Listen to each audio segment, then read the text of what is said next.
വെഞ്ഞാറമൂടിലെ ഈ സംഭവത്തിലും ആളുകൾ പറയുന്നത് ലഹരിയും സിനിമയിലെ അധിക വയലൻസ് ഒക്കെയാണ്. മനുഷ്യരെ അരിഞ്ഞു വീഴ്ത്തുന്ന മാർക്കോ പോലുള്ള അല്ലെങ്കിൽ ആനിമൽ പോലുള്ള സിനിമകൾ ഇതൊക്കെയും കാരണമായി പറയുന്നുണ്ട്. സിനിമയും ലഹരിയും മാത്രമാണ് ഈ അക്രമവാസനകൾക്ക് പിന്നിലെന്ന് ചുരുക്കി കെട്ടുന്നതിലേക്ക് യോജിപ്പില്ല. അത് മാത്രമാണ് കാരണമെന്ന് പറയുമ്പോൾ മറ്റു കാരണങ്ങൾ നമ്മൾ കാണാതെ പോകും. ലഹരിയും വയലൻസും പല കാരണങ്ങളിൽ ഒന്നാണ്, അല്ലെങ്കിൽ ഒരു പ്രധാനപ്പെട്ട കാരണമാണെന്ന് തന്നെ പറയേണ്ടി വരും. കാരണം ലഹരിയുടെ അകമ്പടിയിലാണ് പല കുറ്റകൃത്യങ്ങളും ഇവിടെ അരങ്ങേറിയിട്ടുള്ളത്. ഈ കഴിഞ്ഞ വർഷം കേരളത്തിൽ മാത്രം പിടികൂടിയത് 4500 കിലോ കഞ്ചാവും 24 കിലോ MDMA-യുമാണ്. റിപ്പോർട്ട് ചെയ്യപ്പെട്ട കൊലപാതകങ്ങളിൽ മിക്കതിലും സിന്തറ്റിക് ഡ്രഗ്സിന്റെ പങ്ക് നമുക്ക് കാണാൻ കഴിഞ്ഞിട്ടുണ്ട്. ഈ അടുത്ത കാലത്തായി കേരളത്തിൽ നടന്നിട്ടുള്ള കൊലപാതകങ്ങളുടെ പാറ്റേൺ എടുത്ത് നോക്കിയാൽ അതൊക്കെയും മുമ്പ് നടന്നതുപോലെയല്ല. പണ്ടൊക്കെ എങ്ങനെയാ, ഒന്നുകിൽ തെളിവ് നശിപ്പിക്കാനോ അല്ലെങ്കിൽ ഒളിവിൽ പോകുവാനോ ആണ് കുറ്റവാളികൾ ശ്രമിച്ചിരുന്നത്. ഇന്ന് നേരെ പോലീസിന് പിടികൊടുക്കുന്ന കുറ്റവാളികളെയാണ് നമ്മൾ കാണുന്നത്. നമ്മുടെ സിസ്റ്റം കുറ്റകൃത്യങ്ങൾ ഇല്ലാതാക്കുകയാണോ അല്ലെങ്കിൽ അത് കൂട്ടുകയാണ് ചെയ്യുന്നതെന്ന് നിയമം നിർമ്മിക്കുന്നവരും നിയമത്തെ നിർവചിക്കുന്നവരും ആലോചിക്കേണ്ടതുണ്ട്. നിയമം കർശനമായ രാജ്യങ്ങളിൽ കുറ്റകൃത്യങ്ങൾ കുറവാണെന്ന വസ്തുത നമ്മൾ മനസ്സിലാക്കണം.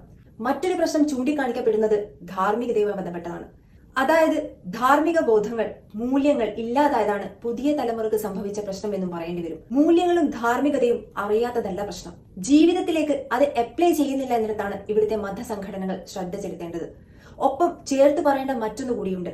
2000-ന് ശേഷം ജനിച്ചവരിൽ പ്രശ്നങ്ങൾ കാണുന്നവർ അവരെ പോറ്റി വളർത്തിയത് 80-കളും 90-കളിലും ജനിച്ചവരാണെന്ന വസ്തുത. അതായത് പാരന്റിംഗ് ഒരു പ്രധാനപ്പെട്ട പ്രശ്നമാണ്. തന്തവൈബെന്നും കണ്ണാപ്പികളെന്നും പരസ്പരം പഴിചാരി മാറി നിൽക്കാൻ ആർക്കും കഴിയില്ല. അതിരുവിട്ട വ്യക്തിവാദം നമ്മുടെ സമൂഹത്തെ എങ്ങോട്ടാണ് നയിക്കുന്നതെന്ന് 2 പതിറ്റാണ്ടിന്റെ പത്രവാർത്തകൾ മാത്രം എടുത്തു നോക്കിയാൽ മതി.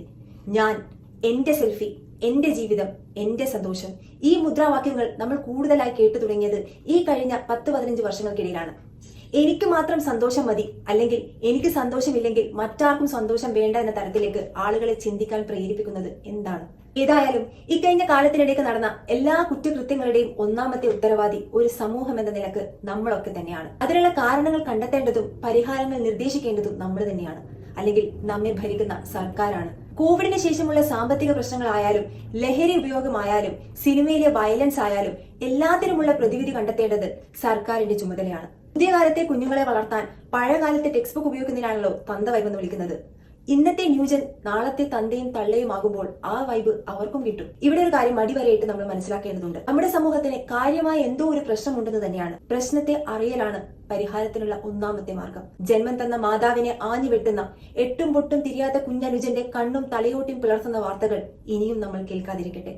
നമ്മുടെ മക്കൾ സുരക്ഷിതരായിരിക്കട്ടെ. ഒപ്പം നമ്മളും ഈ നാടും. പ്രാർത്ഥിക്കാം, പ്രവർത്തിക്കാം. മാസലാം.